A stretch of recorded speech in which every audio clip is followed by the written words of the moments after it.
जाऊ द्या पुढे इकडे मधोमध पंच कमिटी मधोमध टक्कर लावायची पंचांनी खाली बसून घ्यायचं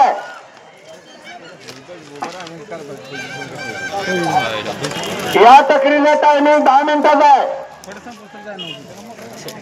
चालू टक्कर कमिटीला विनंती टक्कर लागल्यानंतर सगळ्यांनी खाली बसून घ्यायचं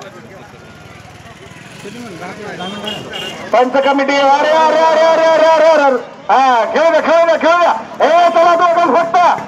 मालक दोघं फक्त मालक दोघं फक्त राजूभाई दोघं 2 मार्क फक्त बाकीचा 1 16 मध्ये आणला चाल खाली बस पंच कमिटी बघत बसायला नव्हतं नगर तिथं बाजूला काढायचे दोघं फक्त दोघं दोघं दोघं दोघं दोघं फक्त हा दोघं राहू द्या कोण बी दोघं थांबा मार खाल्लाय जाते निघून हा ए पुढे बघा एवढा पळा नाही ध्यान ठेवा जाऊ द्या बाहेर जाऊ द्या